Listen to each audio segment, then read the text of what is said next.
So I'm gonna, quickly brief the last but not the least topic, and then just gonna quickly introduce the speakers. I've already introduced Mr. Pawan, so I'm just gonna introduce Karthik and Lena, and then we'll just start these questions. And once we're done with the questions, I'll open the floor and I'll send out the games for all the attendees that we have. So I'm just gonna begin. For till now we have been listening a lot on human risk, compliances, what people should do, should not do, trainings and whatnot. But at this session, we are gonna talk about the granular infrastructural level security. That is your email security. It's the simple truth till now that email is not just the oldest digital workplace tool, it is still the most abused one, right? And with AI coming into the picture, it is very difficult to distinguish a genuine email and a fake email at today. It is very easy to create the urgency, to create the, any sort of familiarity of what we see on a daily basis of emails. So the topic that we're going to talk about today is secure both sides of the inbox with AI driven email trust and protection, right? And we're going to see how with AI we're going to, it's AI versus AI in the attack versus AI in the defense. That sort of depth we're going to go in this particular topic. Going to quickly introduce the speakers that we have with us. First, we have Mr. Karthik, who is the associate director at Cognizant with a 2 decade plus cybersecurity and risk professional experience, which who has deep expertise in secure communication and controls. He has already led a lot of email security initiatives and risk programs that integrate technical protection with organizational awareness. So, welcome, Mr. Karthik, to the panel. Second, we have Mr. Lena, who has an experience of more than 3 decades, presently CISO at Healthcare Triangle INC. Lena is a seasoned technology leader and a serial entrepreneur with decades of experience across identity and access management, cloud security, and enterprise IT. So we have two very seasoned, experienced, players in this particular field that are going to help us, unwrap the truth of email security. And with them, we also have Mr. Pawan, the CEO founder of ThreatCop. 13 years into the industry, has helped more than 5,000 domains in 30 plus countries, 6 plus continents at the moment in terms of email security, be it inbound, outbound, both of them. So I'm going to start with the questions. I'm going to start with you, Mr. Lena. So the first question that I have is, how does intent-based email security for enterprise email gateways differ from traditional email filtering? Are there any challenges of implementing intent-based email security that you think right now? Yeah. Thanks, Aman. Good morning, everyone. Glad to join this panel. Thanks for the invite to join this panel. Yeah, as Naman mentioned, I've been in the very early days of identity. I was one of the original guys behind SAML 2.0 and worked in various verticals. I think I always look at the direction at which the email security products and offerings are going. I think the traditional, it started with, those days we used to do just identity-based encryption for emails, all the way to domain-based, all the DMARC and, using SPF, sort of approaches have only helped to certain level, right? To in terms of just handling phishing and domain-based attacks. But where the future is, everything is all AI based. We see the, um, I generally make a comment that security in general is moving at 3 times slower than the speed at which AI is moving. That's where I see a huge value of looking at intent-based email security as a technology going forward, rather than a traditional business email compromise, or traditional way to look at malicious payloads, attachments, just based on sender reputation, right? So the intent-based email security basically it analyzes the behavioral patterns, context, and especially the communication anomalies to determine why the message was sent. This is going to really help us with the detection of zero day attacks, also sophisticated social engineering sort of attacks. I can take an example from especially in the healthcare space. um, if in healthcare, this sort of intent-based email security could help with, as I mentioned, the communication context is really important, and also impersonation patterns and things like that. Uh, Apart from really detecting the CEO, challenges to CEO fraud and the payments related issues, it can potentially stop access or wrong people to have access to EHR, the electronic health records, um, which you will all know. Ransomware is a huge topic within healthcare. Healthcare is I would say, the first industry which is very vulnerable to ransomware. And so this is really becoming critical, right?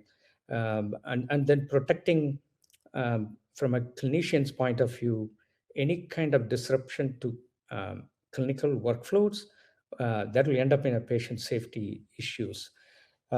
So it is important now, looking beyond business email compromise and the basic domain-based approaches in terms of looking at the incoming emails.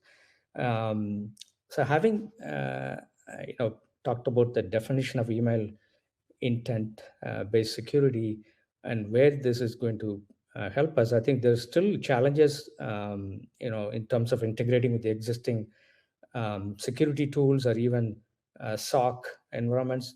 The technology hasn't matured yet, but I think some of the startups, AI native startups, are really looking at implementing, um, you know, uh, intent-based email security. So hopefully, in a healthcare setting, will focus on PHI protection and sort of compliance and auditability for HIPAA and high HIPAA compliance and high trust sort of situations. I think since I come from healthcare, I do understand this space well, talking to various different small to mid-sized hospitals. I think that this is on the roadmap to really push this sort of new technology approaches. I think I would welcome this. With that, Norman, I'm happy to turn it over back to you. Thank you so much for that answer. So, Mr. Lena, while Karthik is joining, thank you so much for those insights. If this would have been a sales call, I would have definitely told you welcome to ThreatCorp. But I'm gonna control myself and move ahead to the next question, which I'm gonna point towards Mr. Pawan.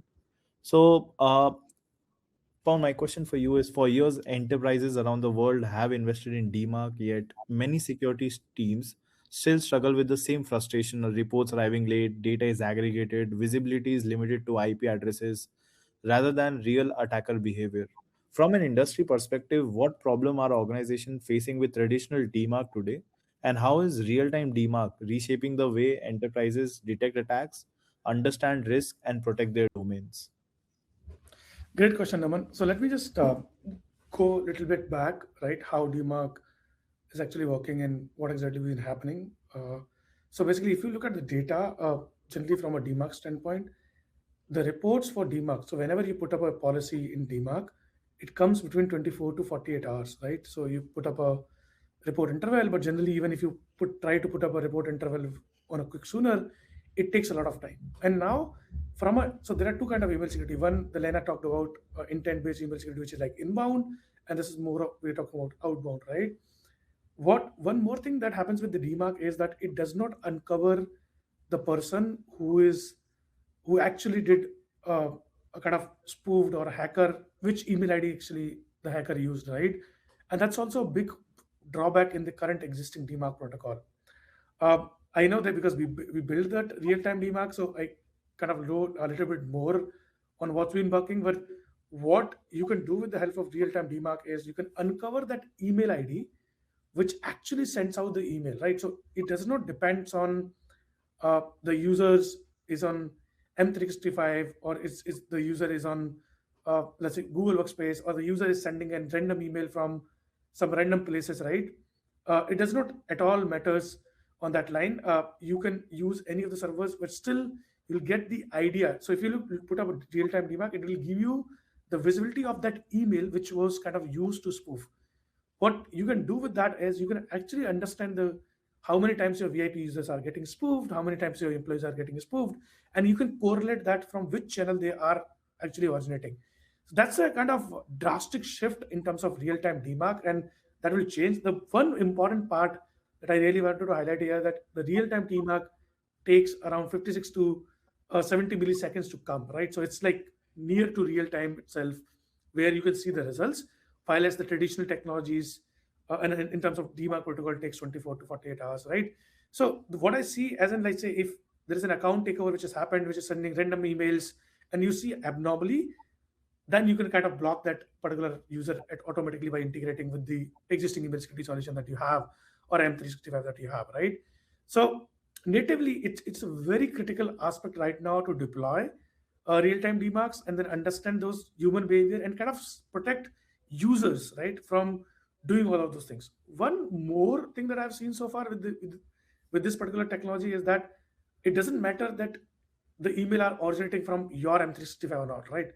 Even if it's originating from SendGrid, AWS, you can still control those email and kind of stop those emails even if they have been delivered, like they have been sent from the SMTP, right?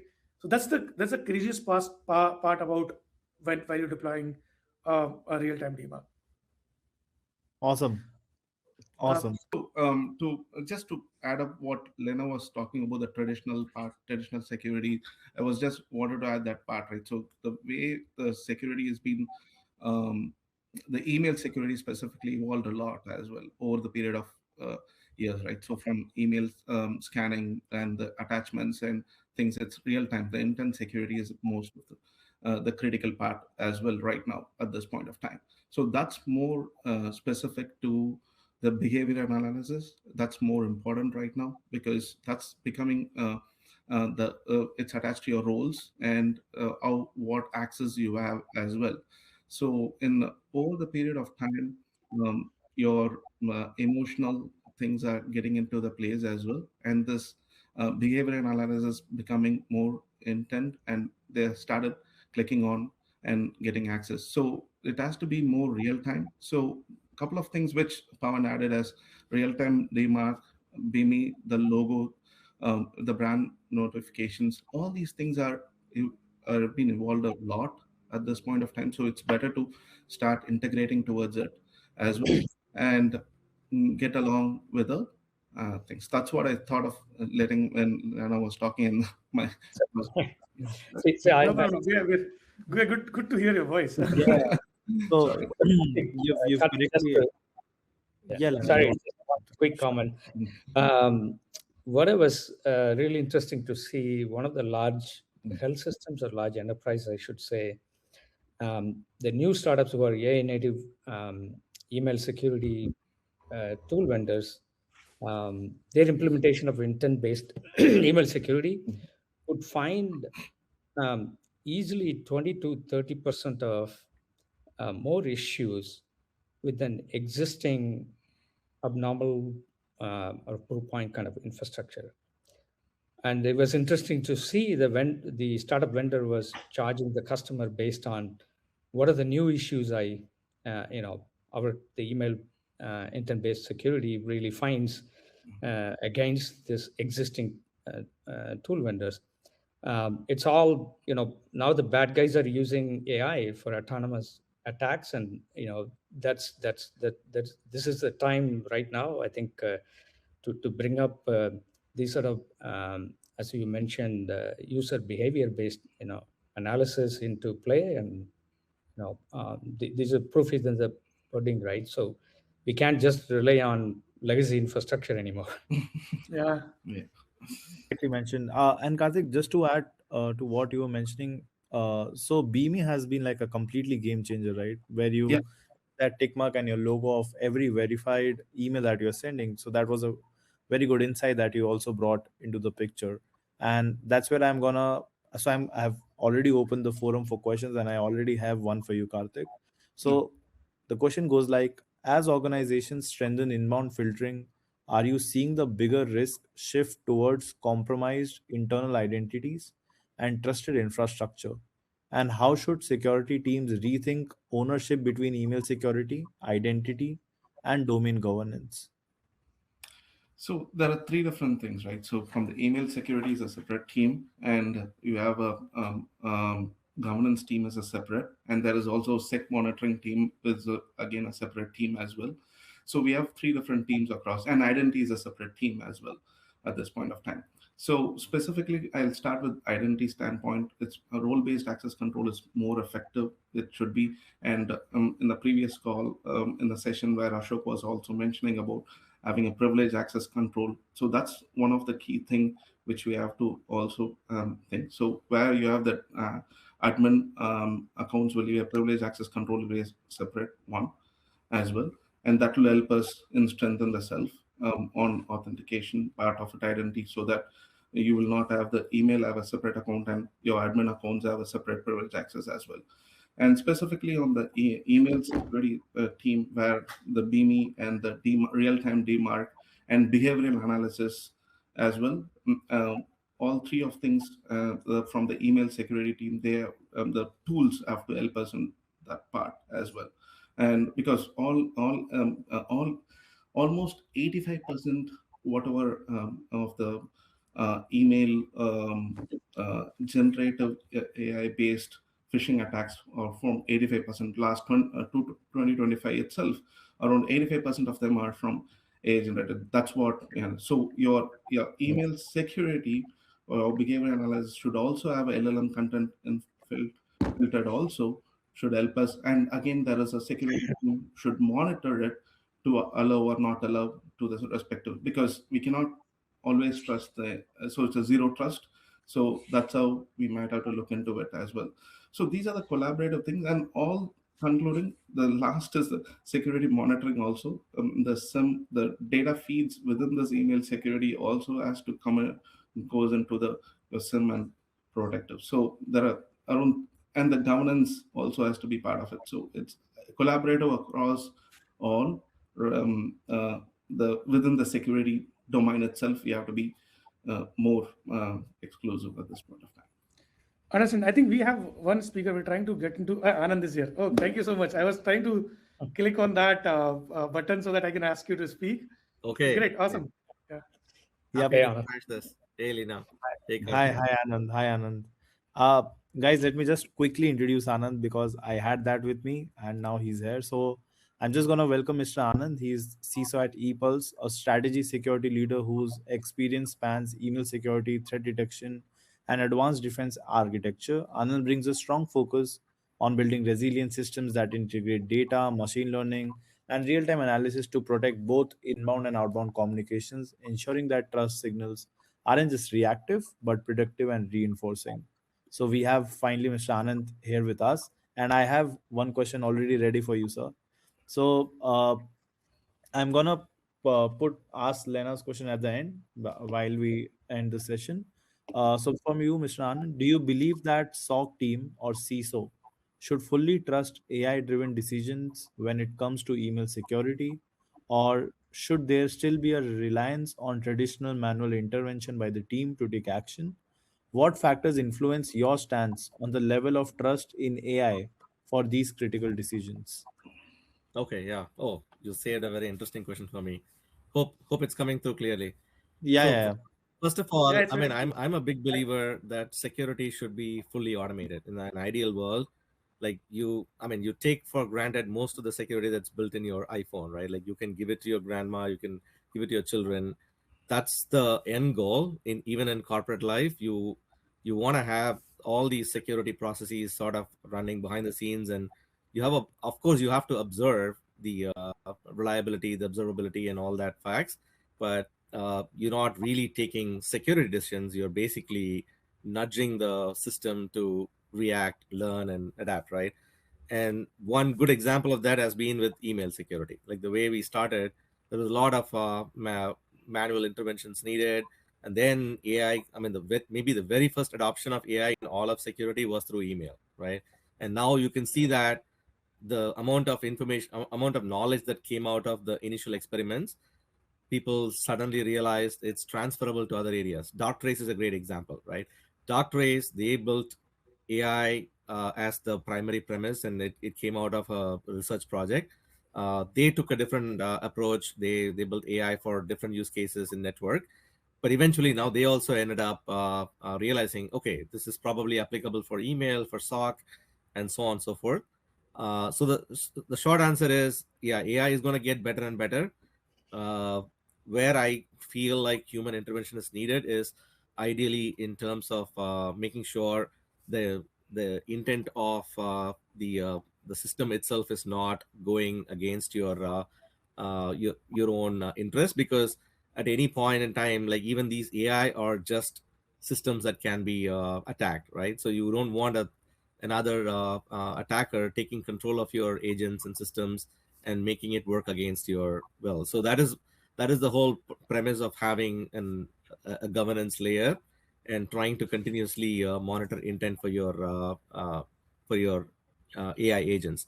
But other than that, like whatever you mentioned as the SOC use case, I'm already seeing that in the industry, like the whole AI SOC analyst space, or CrowdStrike, and like all the EDR players moving into the SOC, or even companies like ServiceNow now trying to get into a full stack of security capabilities.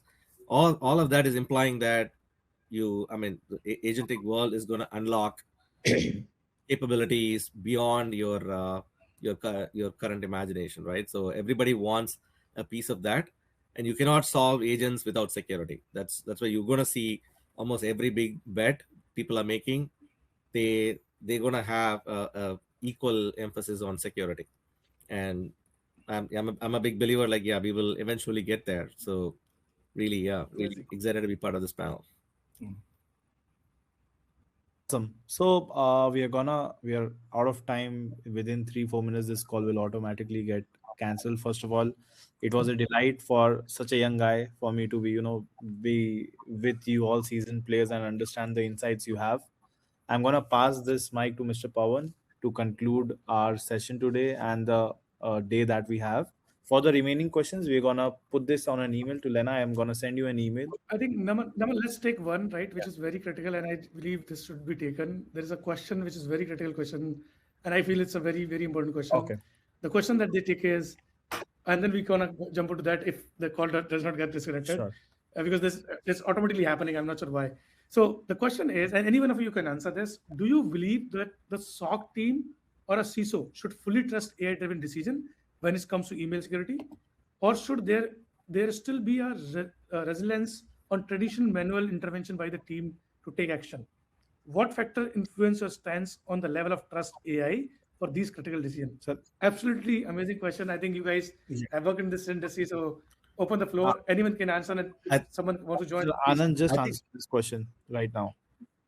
yeah, I mean, this is the question I answered, right? So if I wasn't clear, I mean, I'll probably summarize in 1 minute, right? So no matter what is the security decision, you want to be able to provide some kind of a ranking of how impactful that is. Like whatever decision, whatever is your remediation plan, it's going to have some kind of impact on your infrastructure or your reputation.